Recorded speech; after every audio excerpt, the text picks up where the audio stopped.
नमस्कार दोस्तों, true IAS and PCS में आप सभी का स्वागत है। घटना चक्र की सीरीज़ को हम लोग अपनी कंटिन्यू करते हैं इंडियन पॉलिटी की। और हम लोग जो हैं 30 क्वेश्चन जो हैं लगभग डिस्कस कर चुके हैं। अभी तक लगभग क्या पूरे ही कर चुके हैं 30 क्वेश्चन डिस्कस। तो आज के सेट में हम लोग दोस्तों 31 से जो है वो क्वेश्चंस की बास्केट जो है उसको देखना शुरू करेंगे। तो चलिए दोस्तों डिस्कशन स्टार्ट करते हैं। आप अगर इस चैनल पे नए हैं दोस्तों तो आपको एक जो छोटा सा अपडेट है वो मैं देना चाहूँगा। घटना चक्र की सीरीज़ में आपको हिस्ट्री की और पॉलिटी की जो सीरीज़ है वो देखने को मिलेगी। इसके अलावा एक स्टैटिक सब्जेक्ट जिसके हम लोग एमसीक्यू की फॉर्मेट में डेली एक स्टैटिक सब्जेक्ट को अलग अलग तरीके से कवर करते हैं।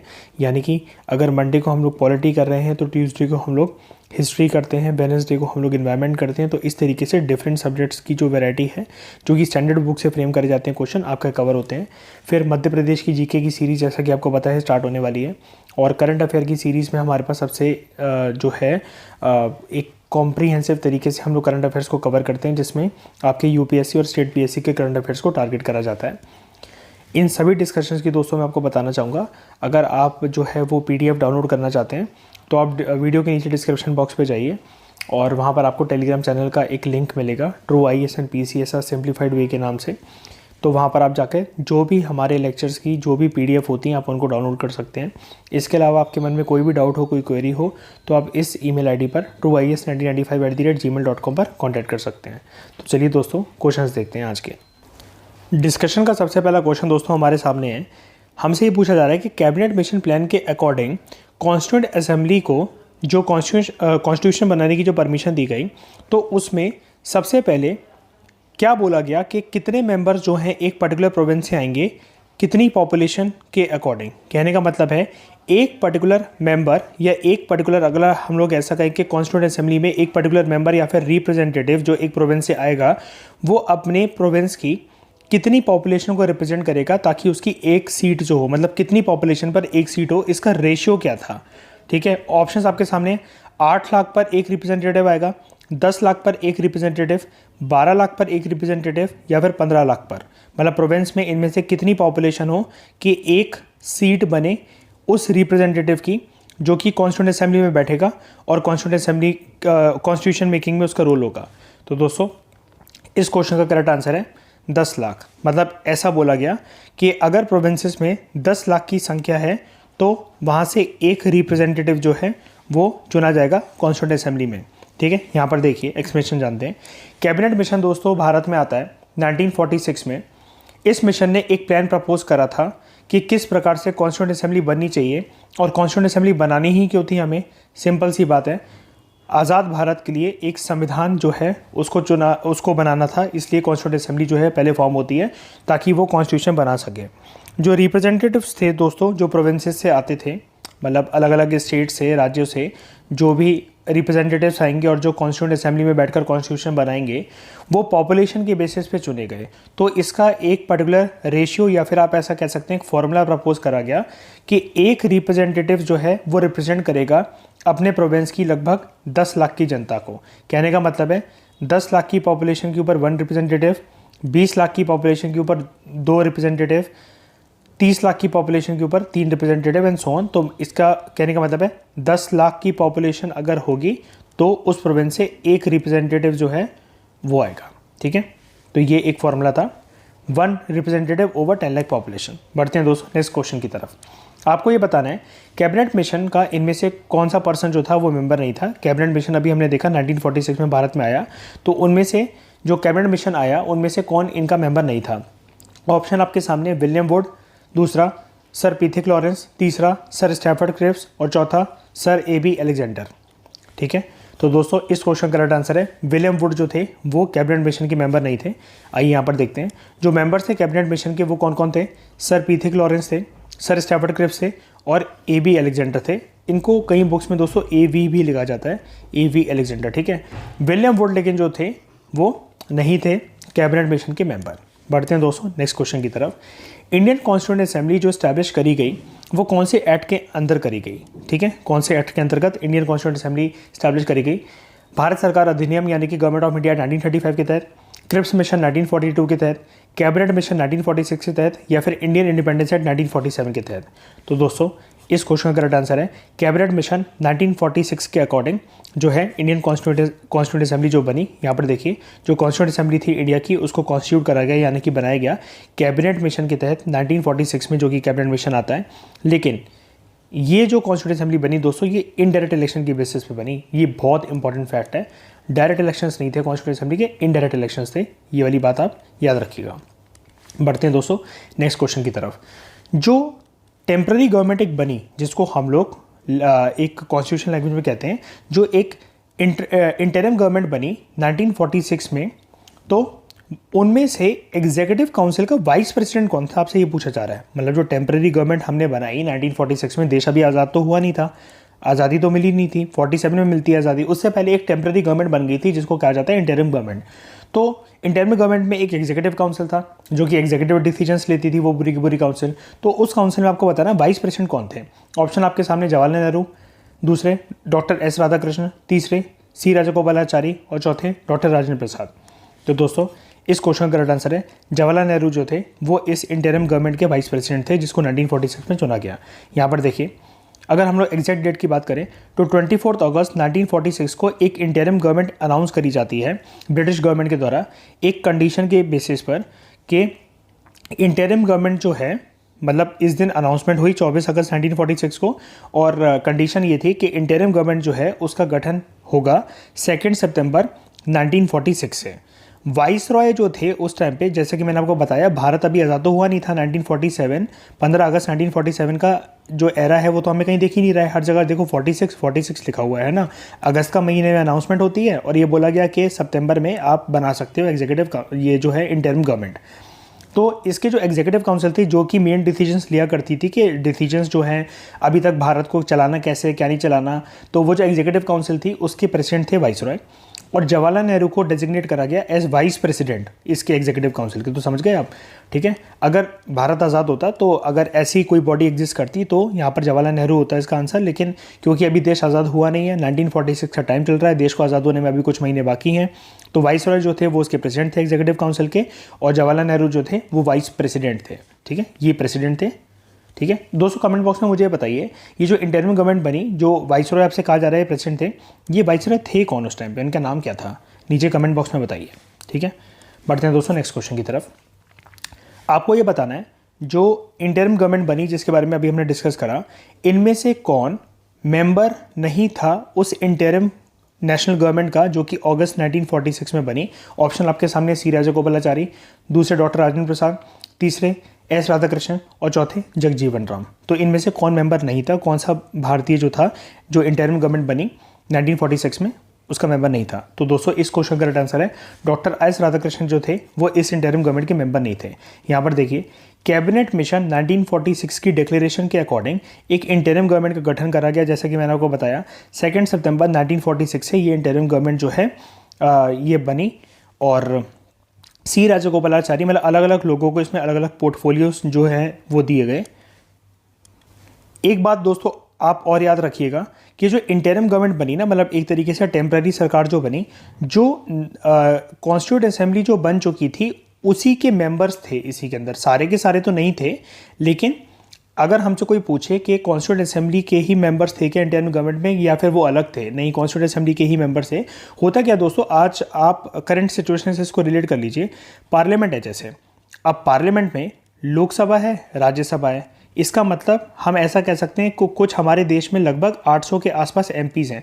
अब सबके सब तो सरकार नहीं चलाते ना, कुछ एमपीज़ जो होते हैं यानी कि कुछ पार्लियामेंटेरियंस जो होते हैं वो आगे जाकर बनते हैं एग्जीक्यूटिव का पार्ट यानी कि सरकार का पार्ट। आप सिमिलर से ऐसा समझ सकते हैं कि कॉन्स्टिट्यूंट असेंबली एक तरीके से उस टाइम का पार्लियामेंट था। इस कॉन्स्टिट्यूंट असेंबली इस पार्लियामेंट में से कुछ मेंबर्स जो थे वो उठाए गए और उनको बोला गया कि तुम टेम्परेरी नेचर में एक सरकार चला सकते हो, ठीक है। तो वो थी इंटरिम गवर्नमेंट, जैसे out of the entire parliament कुछ मेंबर्स को पिक करा जाता है, कुछ एमपीज को पिक करा जाता है टू रन द गवर्नमेंट, ठीक है। प्रोसेस की हम लोग बात नहीं कर रहे हैं, लेकिन एक्चुअली में जो सरकार जो चला रहे हैं सारे के सारे मिनिस्टर्स इंक्लूडिंग प्राइम मिनिस्टर, वो सबसे पहले उनकी आइडेंटिटी तो एक एमपी की है ना, मेंबर ऑफ पार्लियामेंट है, उसके बाद वो प्राइम मिनिस्टर और यूनियन मिनिस्टर और ये सब है, ठीक है। तो ऐसे ही आप याद रखिएगा कि इंटरिम गवर्नमेंट जो थी उसके जो मेंबर्स लाए गए वो नई चुनी हुई कॉन्स्टिट्यूंट असेंबली में से लाए गए, जिसका गठन हुआ 2 सितंबर 1946 को। तो अलग अलग जो मेंबर्स थे इनको अलग अलग पोर्टफोलियोज दिए गए, रिस्पॉन्सिबिलिटी दी गई। और इंटरिम गवर्नमेंट का अभी दोस्तों मैंने आपको बताया प्रेसिडेंट कौन था, तो प्रेसिडेंट था वाइसरॉय, प्रेसिडेंट थे वाइसरॉय, और वाइस प्रेसिडेंट कौन थे, पंडित जवाहरलाल नेहरू। ठीक है, पंडित जवाहरलाल नेहरू। तो अब हम पोर्टफोलियोज देख लेते हैं। सी राजागोपालाचारी को बनाया गया इस इंटरिम गवर्नमेंट के अंदर education minister. Doctor Rajendra Prasad को रिस्पॉन्सिबिलिटी दी गई फूड एंड एग्रीकल्चर मिनिस्टर की। जगजीवन राम जी को बनाया गया मिनिस्टर फॉर लेबर। लेकिन डॉक्टर एस राधाकृष्ण इस इंटरिम गवर्नमेंट का पार्ट नहीं थे। ठीक है, बढ़ते हैं दोस्तों नेक्स्ट क्वेश्चन की तरफ। आपको एजर्शन रीजनिंग बेस्ड क्वेश्चन है दोस्तों, ये जो आपको सामने दे रखा है। एक दावा करा जा रहा है और उसका फिर आपको कारण जो है वो बताना है कि क्या इस दावे का ही सही कारण है, मतलब एजर्शन जो दिया गया है क्या उसका सही रीज़न है। तो एजर्शन देखते हैं दोस्तों हम लोग। सबसे पहले हमसे दावा करा जा रहा है वेवल प्लान के अकॉर्डिंग जो हिंदू और मुस्लिम मेंबर्स जो थे एग्जीक्यूटिव काउंसिल के अंदर, तो इस प्लान में ऐसा बोला गया कि जितने हिंदू होंगे उतने ही मुस्लिम मेंबर्स होंगे एग्जीक्यूटिव काउंसिल में। कैसा था, अब इसका रीज़न देखते हैं। वेवल, लॉर्ड वेवल ने यह सोचा कि इस अरेंजमेंट की वजह से जो पार्टीशन था वो अवॉइड करा जा सकता है, बंटवारे को टाला जा सकता है। तो आपको बताना है ऑप्शंस जो है, करेक्ट कोड आपको चुनने हैं। कोड आपके सामने कुछ इस प्रकार से है। एजर्शन और रीज़न दोनों इंडिविजुअल ट्रू हैं, लेकिन रीज़न जो है वो करेक्ट तरीके से एजर्शन को एक्सप्लेन नहीं करता है। दूसरा, एजर्शन और रीज़न दोनों ट्रू हैं, लेकिन जो रीज़न है वो करेक्ट एक्सप्लेनेशन नहीं है एक ही। मतलब यहाँ पर तो ये था कि करेक्ट एक्सप्लेनेशन है एक ही, यहाँ पर ये बोल रखा है करेक्ट एक्सप्लेनेशन नहीं है रीज़न की। मतलब जो कारण है वो दावे के साथ मैच नहीं करता, ऊपर बोला गया जो कारण है वो दावे के साथ मैच करता है। तीसरा, एजर्शन सही है, रीज़न गलत है। चौथा, एजर्शन गलत है, रीज़न सही है। तो दोस्तों इस प्रकार के क्वेश्चन थोड़े से अटपटे क्वेश्चन होते हैं, लेकिन स्टेट पीएससी में इस प्रकार के क्वेश्चन पूछे जाते हैं। तो आपको जो है ऐसे क्वेश्चंस की भी प्रैक्टिस करनी पड़ेगी, क्योंकि हम लोग मार्क्स लूज़ नहीं कर सकते हैं। तो दोस्तों इस क्वेश्चन का करेक्ट आंसर है एजर्शन। जो दावा है वो तो सही है, लेकिन इस दावे का जो रीज़न है वो गलत है। यहाँ पर देखते हैं अक्टूबर 1943 में होता क्या दोस्तों, जो लॉर्ड वेवल हैं वो वाइसरॉय बनते हैं और इन्होंने सक्सीड करा लॉर्ड लिनलिथगो को। ठीक है, जो लिनलिथगो थे वो वाइसरॉय थे, इनको सक्सीड करके लॉर्ड वेवल अब वाइसरॉय बने। तो इन्होंने एक जो सिचुएशन अटकी पड़ी थी, डेडलॉक था एक प्रकार से इंडिया में, कि प्रोग्रेस नहीं हो पा रही थी किसी मैटर के ऊपर इंडिया में, इन्होंने ये सोचा कि मैं इसको रिजॉल्व करता हूँ। ये इंग्लैंड जाते हैं और मार्च 1945 में कंसल्टेशन करते हैं ब्रिटिश गवर्नमेंट के साथ, उधर क्वीन के साथ। इन्होंने ब्रिटिश गवर्नमेंट के साथ थॉरली डिस्कस करा कि किस प्रकार से इंडिया के अंदर एडमिनिस्ट्रेशन जो है उसको कैरी करना है, और ये फिर कुछ प्रपोजल्स लेकर आते हैं एज वाइसरॉय। ठीक है, जून 1945 में इनके प्रपोजल्स जो हैं वो जनता के सामने रखे जाते हैं, और इस प्लान को जो इनके प्रपोजल्स थे उसको कहा जाता है वेवल प्लान। इन्होंने गवर्नर जनरल के एग्जीक्यूटिव काउंसिल को किस प्रकार से रिस्ट्रक्चर करना है उसके ऊपर कुछ सजेशन दिए।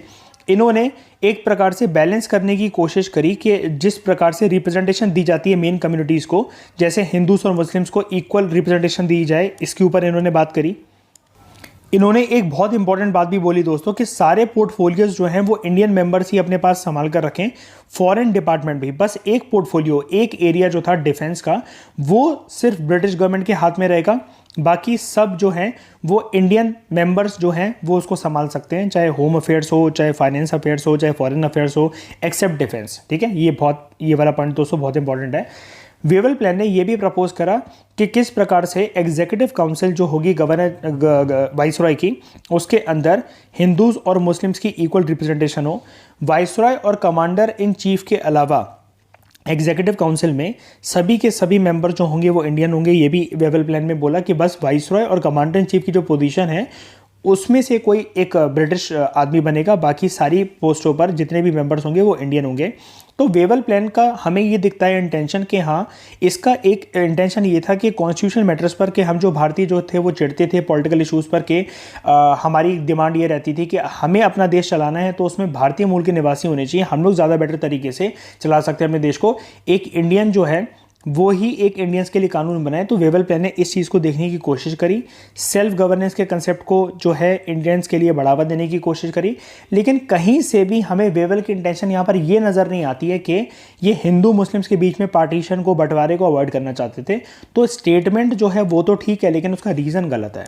यहाँ पर देखिए, इधर ये असर्शन बिल्कुल ठीक है, दावा बिल्कुल ठीक है, लेकिन इस दावे का जो कारण दे रखा है कारण वो नहीं है। सभी चीज़ अच्छी थी, लेकिन इनसे कहीं पर भी ये नहीं लगता है जस्ट बिकॉज उन्होंने ये बोल दिया कि एग्जीक्यूटिव काउंसिल में हिंदूज़ और जो मुस्लिम्स हैं वो इक्वल रिप्रेजेंटेशन में होने चाहिए, तो इसे बंटवारा टल जाएगा, ऐसा कुछ भी नहीं था। ठीक है, तो बढ़ते हैं दोस्तों नेक्स्ट क्वेश्चन की तरफ। आपको ये बताना है इनमें से सबसे पहले कॉन्स्टिट्यूंट असेंबली का जो आइडिया था कि कॉन्स्टिट्यूंट असेंबली होनी चाहिए और वो स्वतंत्र भारत के लिए एक स्वतंत्र तरीके से संविधान बनाए, ये आइडिया किसका था? सबसे पहले आइडिया दिया किसने? स्वराज्य पार्टी ने दिया क्या 1934 में, कांग्रेस पार्टी ने दिया क्या 1936 में, मुस्लिम लीग ने दिया क्या 1942 में, या फिर ऑल पार्टीज कॉन्फ्रेंस में जो कि हुई 1946 में? ऐसा आइडिया रखा गया कि कॉन्स्टिट्यूंट असेंबली जो है वो बननी चाहिए ताकि वो इंडिया के लिए कॉन्स्टिट्यूशन बना सके। तो दोस्तों इस चीज़ का जो आइडिया था वो स्वराज पार्टी का आइडिया था जो कि 1934 में दिया गया। आइए समझते हैं। स्वराज पार्टी की दोस्तों कॉन्फ्रेंस होती है, कहाँ होती है कॉन्फ्रेंस? रांची में। ठीक है, मई 1934 में कॉन्फ्रेंस होती है जिसमें उन्होंने एक पॉलिसी प्रपोज करी कि एक कॉन्स्टिट्यूंट असेंबली जैसी कोई बॉडी होनी चाहिए। इस कॉन्स्टिट्यूंट असेंबली में इस स्वराज पार्टी का ये बोलना था उस कॉन्फ्रेंस के अंदर जो उन्होंने डॉक्यूमेंट जो रखा कि इसमें सारे इंडियन रिप्रेजेंटेटिव हों और उनका इलेक्शन जो हो वो एडल्ट सफरेज पर हो, एडल्ट सफरेज के बेसिस पर हो। मतलब कहने का मतलब है वो प्रॉपर तरीके से इलेक्शंस पर आए एक पर्टिकुलर एज लिमिट को रखते हुए, जिसमें सभी लोग जो है पार्टिसिपेट कर सकें और इंडियंस होने चाहिए सबसे बड़ी बात। तो ये ऐसा पहली बार था कि इंडियंस ने डिमांड करा एक कॉन्स्टिट्यूंट असेंबली का आइडिया कि एक ऐसी बॉडी जो कि भारत के लिए एक संविधान जो है उसको बनाए।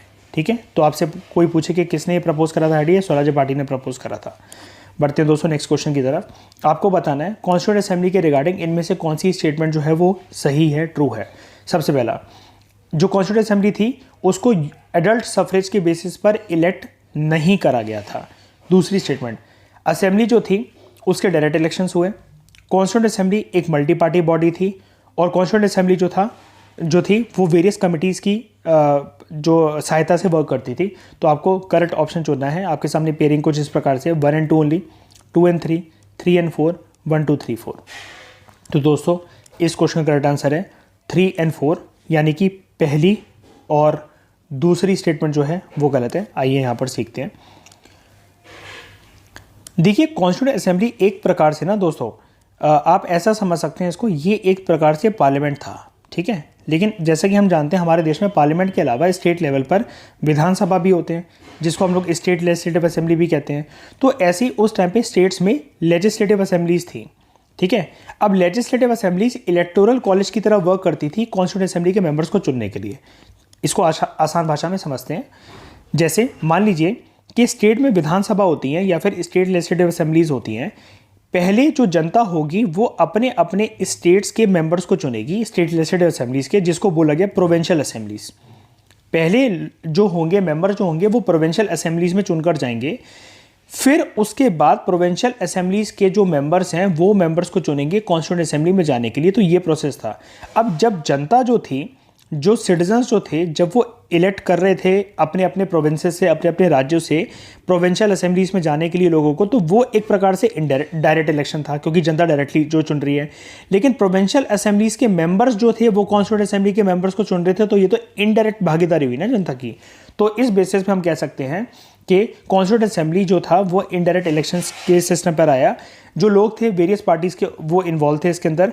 कॉन्स्टिट्यूंट असेंबली ने बड़ी सारी कमिटीज़ बनाई अपनी वर्किंग को इंश्योर करने के लिए। तो आप एक बात याद रखिएगा कि जो लेजिस्लेटिव असेंबलीज थी ना स्टेट्स की, ठीक है, प्रोविंशियल असेंबलीज कहते थे उस टाइम पे उनको, तो वो इलेक्टोरल कॉलेज की तरह उन्होंने वर्क करा ताकि कॉन्स्टिट्यूंट असेंबली जो थी उसको बनाया जा सके, उसका गठन करा जा सके। बढ़ते हैं दोस्तों नेक्स्ट क्वेश्चन की तरफ। आपको बताना है इंडियन कॉन्स्टिट्यूंट असेंबली के रिगार्डिंग आपको कुछ स्टेटमेंट दी गई हैं, आपको बताना है इनमें से कौन सी स्टेटमेंट करेक्ट है। सबसे पहली स्टेटमेंट, ये एडल्ट फ्रेंचाइज के ऊपर बेस्ड नहीं थी, ये डायरेक्ट इलेक्शन से आई, ये मल्टी पार्टी बॉडी नहीं थी और ये सेवरल कमिटीज़ की सहायता से फंक्शन करती थी। सिमिलर तरीके का दोस्तों क्वेश्चन है, अदर स्टेट भी ऐसे में पूछा गया था। तो ऑप्शन आपके सामने A and D, A and B and C, ये ए बी सी डी। तो अब आप इस क्वेश्चन का दोस्तों आराम से आंसर बता सकते हैं। इस क्वेश्चन का दोस्तों करेक्ट आंसर है ए एंड डी, क्योंकि आपको ये पूछा गया था कि इनमें से करेक्ट स्टेटमेंट कौन सी है। अब आपको पता है ये डायरेक्ट इलेक्शन के बेसिस पे तो नहीं था, ये डायरेक्ट इलेक्शन के बेसिस पे था। ठीक है। अब यहाँ पर ये देखा, it was not a multi party body, जबकि थी ये मल्टी पार्टी बॉडी। कमिटीज़ के बेसिस पे वर्क करती थी, ये स्टेटमेंट बिल्कुल ठीक है। एडल्ट फ्रेंचाइज की बेसिस पे इलेक्ट नहीं करा गया था, जी हाँ, ये भी बिल्कुल ठीक है। ठीक है, तो जैसा कि अभी हमने डिस्कस करा, कॉन्स्टिट्यूएंट असेंबली जो थी दोस्तों पहली बार जो है वो मिलती है न्यू दिल्ली में 9 दिसंबर 1946 को कॉन्स्टिट्यूशन हॉल में, जिसको हम लोग कहते थे उस टाइम पे central hall of parliament house. ये आज के टाइम पे आप ऐसा समझ सकते हैं कि यही आज हमारी पार्लियामेंट की एक तरीके से बिल्डिंग है। तो कॉन्स्टिट्यूएंट असेंबली जो बॉडी थी वो पार्शली इलेक्टेड बॉडी थी और पार्शली नॉमिनेटेड बॉडी थी। इसके जो मेंबर्स थे वो इनडायरेक्टली चुने जाते थे, जैसा कि मैंने आपको प्रीवियस क्वेश्चन में बताया। पहले प्रोविंशियल असेंबली में जनता जो थी मेंबर्स को चुनकर भेजती थी, फिर प्रोविंशियल असेंबलीज के जो मेंबर्स थे वो इनडायरेक्टली जो थे भेजते थे मेंबर्स को चुनकर कॉन्स्टिट्यूएंट असेंबली में। ठीक है, और ये लिमिटेड फ्रेंचाइज पे जो थे वो इलेक्ट होते थे। अब लिमिटेड फ्रेंचाइज मतलब क्या, उस टाइम पे दोस्तों क्या है कि यूनिवर्सल एडेड फ्रेंचाइज का प्रिंसिपल फॉलो नहीं करा गया था कॉन्स्टिट्यूएंट असेंबली में, बल्कि लिमिटेड फ्रेंचाइज का वो फॉलो करा गया था कि पर्सन जो है उसकी इतनी एजुकेशन हो, इतनी प्रॉपर्टी हो, वो इतने मिनिमम टैक्सेस भरता हो, ऐसी कुछ कंडीशन लगाई गई थी। जबकि आपको पता है राइट टू वोट जब आज के टाइम में जो जनता को दिया जाता है उसमें religion, race, caste, sex, property, education ऐसी कोई बंदिशें नहीं होती हैं। आप बस अगर 18 साल से ऊपर हो तो आप जो है इलेक्शन में खड़े हो सकते हो, अलग अलग इलेक्शंस में, और वोट भी कर सकते हो। लेकिन उस टाइम पे कुछ कंडीशन थी एजुकेशन, प्रॉपर्टी, टैक्सेस के रिगार्डिंग, इसलिए यहाँ पर वर्ड लिखा हुआ है लिमिटेड फ्रेंचाइज। ठीक है, तो मैंने जैसा कि आपको बताया जनता जो थी पहले चुनकर भेजेगी लोगों को प्रोविंशियल असेंबलीज में, ये हो गया डायरेक्ट इलेक्शन। फिर प्रोविंशियल असेंबलीज से जो है प्रोविंशियल असेंबलीज के मेंबर्स वो चुनेंगे कॉन्स्टिट्यूएंट असेंबली के मेंबर्स को। अब ये चुन रहे हैं, जनता तो नहीं चुन रही है, तो ये एक प्रकार से जनता का यहाँ पर इनडायरेक्ट पार्टिसिपेशन है, इसलिए ये इनडायरेक्ट एक इलेक्टेड बॉडी है, इसलिए इसको कहा गया it was a partially elected and partially nominated body. ठीक है, ये एक मल्टी पार्टी बॉडी थी जिसके अंदर कांग्रेस, मुस्लिम लीग और कुछ इंडिपेंडेंट मेंबर्स जो थे उनको रिप्रेजेंटेशन मिला। ठीक है, तो कॉन्स्टिट्यूएंट असेंबली जो थी दोस्तों उसने बड़ी सारी जो कमिटीज़ हैं वो भी अपॉइंट करी, जिनको अलग अलग टास्क दिया गया था कॉन्स्टिट्यूशन मेकिंग का। इनमें से जो 8 जो थी वो मेजर कमिटीज़ थी और बाकी सारी माइनर कमिटीज़ थी। ठीक है, तो आज की क्लास का दोस्तों लास्ट क्वेश्चन आपके सामने ये रहा। तो दोस्तों आपको ये बताना है इसमें कि कॉन्स्टिट्यूएंट असेंबली के रिगार्डिंग आपको इनकरेक्ट स्टेटमेंट जो है वो चुननी है। इसमें दोस्तों आप ध्यान रखा करिए कि करेक्ट और इनकरेक्ट में काफ़ी लोग जो है वो गलतियां करते हैं, तो आप पहले से ही देख लिया करिए कि यहाँ पर अगर दे रखा होता है या फिर नीचे कभी दे रखा होता है सेलेक्ट द करेक्ट स्टेटमेंट या इनकरेक्ट स्टेटमेंट, आप उसको पहले से ही पेन से मार्क कर लिया करिए। तो ध्यान से पढ़ना स्टेटमेंट। हमसे पहली स्टेटमेंट ये बोली गई है कॉन्स्टिट्यूएंट असेंबली के रिगार्डिंग कि कॉन्स्टिट्यूएंट असेंबली जो थी वो बड़ी सारी कमिटीज़ की हेल्प से जो थी वो वर्क करती थी, जिसमें से सबसे इंपॉर्टेंट थी ड्राफ्टिंग कमेटी। दूसरी स्टेटमेंट, माइनॉरिटी कम्युनिटीज़ जैसे क्रिश्चियंस, एंग्लो इंडियंस, पारसीज, इनका अच्छा खासा रिप्रेजेंटेशन देखने को हमें मिलता है कॉन्स्टिट्यूएंट असेंबली के अंदर। तीसरा, कॉन्स्टिट्यूएंट असेंबली को इलेक्ट करा गया था on the basis of universal adult franchise. और चौथा, कॉन्स्टिट्यूएंट असेंबली का जो इलेक्टोरल प्रोसेस था वो गवर्नमेंट ऑफ इंडिया 1935 के 6 शेड्यूल के बेसिस पे था, जिसकी वजह से रिस्ट्रिक्टेड फ्रेंचाइज जो थी वो एक तरीके से इम्प्लीमेंट करी गई थी टैक्स के बेसिस पर, प्रॉपर्टी के बेसिस पर और एजुकेशनल क्वालिफिकेशन के बेसिस पर। तो आपको दोस्तों ये बताना है कि इनमें से कौन सी स्टेटमेंट जो है वो इनकरेक्ट है। तो इस क्वेश्चन का दोस्तों करेक्ट आंसर है सी, इसको यूनिवर्सल एडल्ट फ्रेंचाइज की बेसिस पर इलेक्ट नहीं करा गया था, रिस्ट्रिक्टेड फ्रेंचाइज थी, लिमिटेड फ्रेंचाइज थी।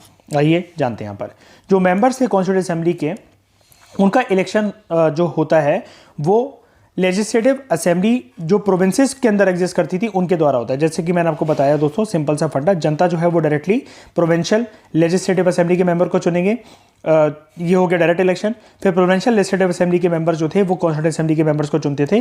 तो ये चुन रहे हैं, जनता नहीं चुन रही है, तो एक प्रकार से ये हो गया इनडायरेक्ट इलेक्शन। ठीक है, तो ये इनडायरेक्ट इलेक्शन के बेसिस पर होता था, ना कि यूनिवर्सल एडल्ट फ्रेंचाइज की बेसिस पर। यूनिवर्सल एडल्ट फ्रेंचाइज तो दोस्तों तब होगा ना जब जनता को डायरेक्टली चुनने दिया जाए कॉन्स्टिट्यूएंट असेंबली के मेंबर्स को। ठीक है, तो यूनिवर्सल एडल्ट फ्रेंचाइज जो था वो वैसे तो एनेबल करता है कि सारे सिटीजन जो हों वो स्टेट की गवर्नेंस के अंदर इन्वॉल्व हो एडल्ट सफरेज के ऊपर। एडल्ट सफरेज का मतलब ये है कि अगर किसी पर्सन की एज जो है उस टाइम पे 21 ईयर्स एज थी, ठीक है, बाद में 18 कर दी गई, ठीक है, लेकिन 21 ईयर्स का कोई भी पर्सन अगर जो हो गया तो उसके पास राइट टू वोट है। ठीक है, लेकिन इस प्रकार से जनता को डायरेक्टली चुनने दिया जाए ये उस टाइम पे अलाउड नहीं था, हम देख पा रहे हैं इसको सामने। ठीक है, और दोस्तों जैसा कि मैंने आपको प्रीवियस क्वेश्चन के अंदर बताया, तो आप यहाँ पर एक बात याद रखना कि उस टाइम पे जो फ्रेंचाइज थी वो रिस्ट्रिक्टेड फ्रेंचाइज थी, बंदिशें लगाई जाती थी on the basis of tax on the basis of property, on the basis of educational qualification के एक मिनिमम क्राइटेरिया था कि इसके बेसिस पर ही जो पर्सन है वो इलेक्शंस के अंदर खड़े हो सकते हैं अगर उनको प्रोविंशियल लेजिस्लेटिव असेंबली या फिर कॉन्स्टिट्यूंट असेंबली के जो है इलेक्शंस अगर लड़ रहे हैं तो उनके पास इतना टैक्स जो है वो भरते हो, इसके डिटेल हो, इतनी प्रॉपर्टी हो, इतनी एजुकेशन क्वालिफिकेशन हो, तो उस टाइम पर ये वाली कंडीशंस थी। इंपॉर्टेंट है दोस्तों ये सभी के सभी फैक्ट, ठीक है। तो दोस्तों आज हमने 40 क्वेश्चन तक जो है वो घटना चक्र की इंडियन पॉलिटी की सीरीज़ को कंप्लीट करा। तो मिलते हैं नेक्स्ट डिस्कशन में। आज की क्लास में फिलहाल इतना ही दोस्तों। Thank you very much for discussion.